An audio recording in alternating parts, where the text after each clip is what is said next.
Hey, students, and come to another end of the week of June, June 19th.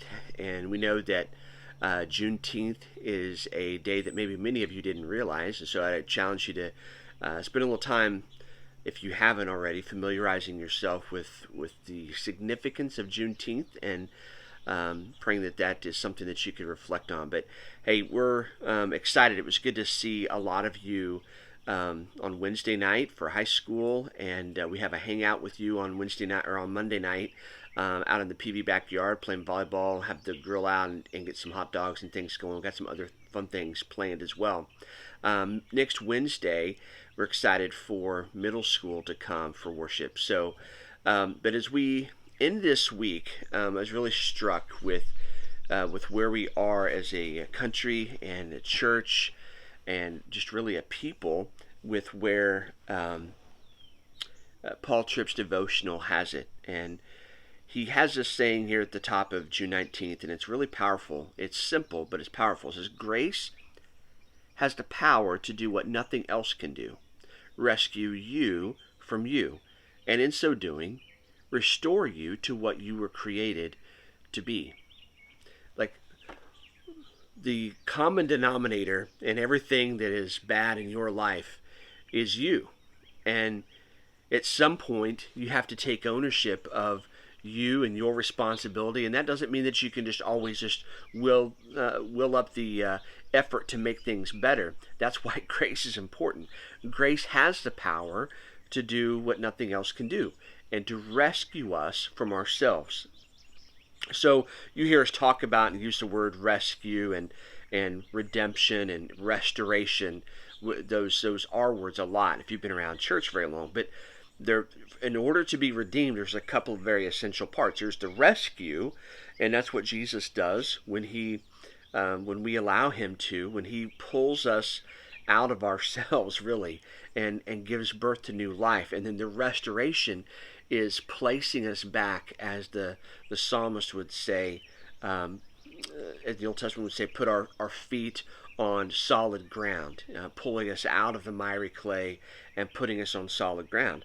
And the reality is that the rescue and the restoration, we can't do that for ourselves. That's part of where we need God's grace. And those combined is redemption. Like when we see, and we have these stories that we can see and refer to all the time, right? Like we've seen somebody on hardship and all of a sudden it seems like the life has turned around and redemption is there. And maybe there definitely are some human and earthly things that we can do. When we talk about the depravity of our soul, we can't on our own go from being a sinful, needy person to all of a sudden not being that person without the person of Jesus and without grace. And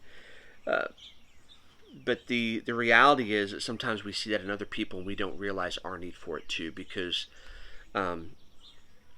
we like to convince us that when we get angry about something, it tells us we get angry about other people, but that anger really tells us more about the condition of our own heart than it does what other people have done to us. And when we get mad, and I do this, we get mad and get mad at family or friends or whatever, and you get mad at them and it comes out of your mouth, what it really is more reflection on is what you need in your own soul. So the part of what Tripp is saying here, and I'll read this paragraph. It says, "You and I can try as we might to fool ourselves. We can work as we might to shrink from responsibility. We can develop skill at pointing the finger of blame to things around us, but there's simply no denying the harsh reality of the Bible's hard-to-accept message that we are our own biggest problem. We are the thing with which we need the most help. There is no greater danger than the danger we are to ourselves. We need help that we cannot give ourselves. We need help that we cannot give ourselves. We need help that is deeper than education. It's deeper than socialization, than politics, or changes of relationship, or changes in location. If left on our own, we are doomed, as Ephesians 2:12 would say, having no hope and without God in the world." Now think about that.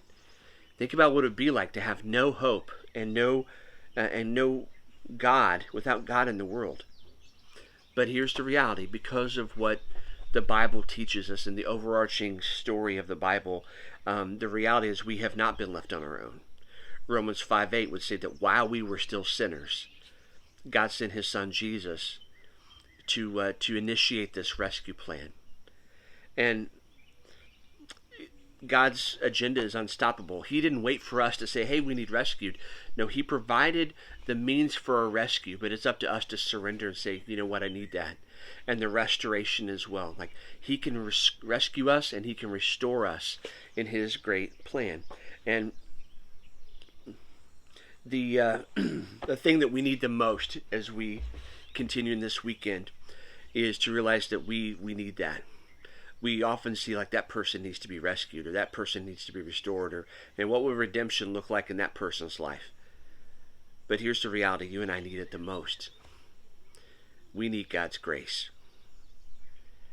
And the beautiful thing about God's grace is that He is generous with it.